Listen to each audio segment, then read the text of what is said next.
What's up everyone and welcome back to the MMA Fast. Today, let's get started with Charles Oliveira backs himself for a shot at Ilia Topuria's title, doesn't rate interim title fighters. Former UFC lightweight champion Charles Oliveira envisions a road back to title contention after his next fight. The Brazilian faces Max Holloway for the symbolic BMF title at UFC 326. Ilia Topuria, the current lightweight champion, is on hiatus dealing with personal issues. The UFC has set up an interim 155-pound title fight between Paddy Pimblett and Justin Gaethje. While some believe the winner of this fight will get a crack at Topuria for the undisputed gold, Oliveira has other plans. 2 months later, I am fighting for the BMF title. I think with all due respect, I sell much more than the two who are going to fight for the title. I have much more charisma than the two who are going to fight for the belt. So whether you like it or not, I am already stepping in strong on the edge of that conversation. Oliveira added that Arman Tsarukyan should have been the one getting a title shot, interim or undisputed, but he didn't know why the UFC turned the Armenian down. The Brazilian added that he would sell more than Tsarukyan and was ready to fight for the gold again.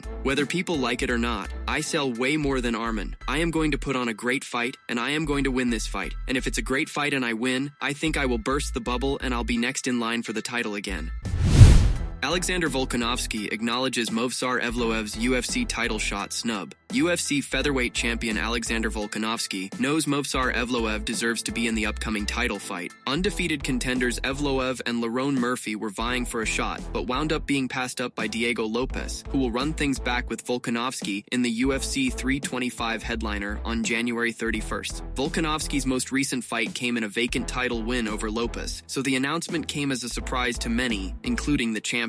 I called for Movsar straight after the fight. I knew he was going to be fighting Pico, then he pulled out. I knew he was meant to maybe postpone, and then he didn't take it, and I'm like, there goes your opportunity. So that wasn't long before I knew that wasn't going to happen. I feel for him in a sense where I know he definitely deserved it. That's why I called for him. But I totally understand how this game works. You can't be that guy. You've got to be the guy who's willing to fight anyone, anywhere. Put your hand up. Lerone Murphy did do that. Fought a guy on short notice in Pico and got a massive finish, so I thought it was going to be him in December. Then I knew the UFC were waiting for Silva and Diego. I was like, oh, maybe it's going to be one of these guys, so let's see what happens. Regardless, Volkanovski vows to give the other contenders a chance. He just hopes they remain busy in the meantime. We'll see what happens. Whether Movsar and Lerone fight somebody or each other, prove themselves, and then I'll fight them straight after. So don't worry, they won't miss their opportunity. Take another fight or wait, but I don't think waiting is a good idea. Michael Bisping urges Merab Dvalishvili to take a break after UFC 323. Michael Bisping would like to see Merab Dvalishvili take a back seat after a busy 2025. Dvalishvili attempted a fourth bantamweight title defense in a rematch against Petr Yan this past Saturday at UFC 323, but he fell short in a unanimous decision loss. The machine was looking to break the record for most successful UFC title defenses in a year, but now that he lost his belt, Bisping advises him to rest and recover. Merab probably deserves the rematch if we're being honest. Look at the body of work then, yeah, he probably does. But there's Umar out there. I would say let Jan defend for a minute. Take a break, brother. Have a little bit of time off. You've done incredible things. You no doubt earned a tremendous amount of money. You've represented your country at the highest level, and you have put yourself through it. Have 3, 4, 5 months off. Reap the rewards of your riches and your spoils, okay? Relax. Take a break. Let the body and the mind relax a little bit, then come back and look to take your throne.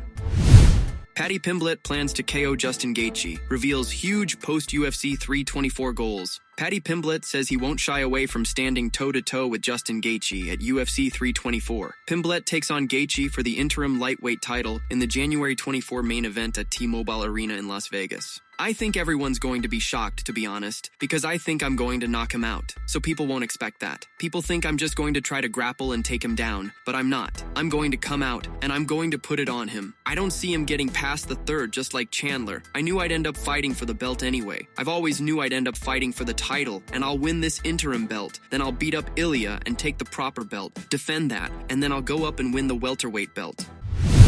Islam Makhachev wants Kamaru Usman next. Despite some of the backlash, Islam Makhachev insists that his first UFC welterweight title defense should be against Kamaru Usman. Yet, Makhachev believes that's the hardest challenge for him available, and sees Kamaru running through all other current title contenders in the division. I said I wanted to fight Kamaru Usman next, although the media doesn't believe in this fight, as I can see. I think Usman would be the hardest fight for me, and in terms of media we could build it up like former champion, the most title defenses in my weight division. We could promote this fight and make it fun to watch. Usman's questionable form compared to the form of other top contenders, such as Morales and Ian Gary, has generated a lot of criticism towards the Makhachev versus Usman matchup. Many believe there are other, more deserving and better contenders than Usman. Makhachev thinks this is a mistake from the critics. He believes they are underestimating the former UFC welterweight champion. Buckley was one of the contenders, but if Buckley won, he would have been 100% contender number 1. There's a lot of options for me. My division is really lively now, so there are options. We'll see. Actually, I don't care. The UFC will probably offer me someone soon, and I told them that I didn't care because I feel that I am going to stay in this division for a long time, holding my belt and feeling comfortable.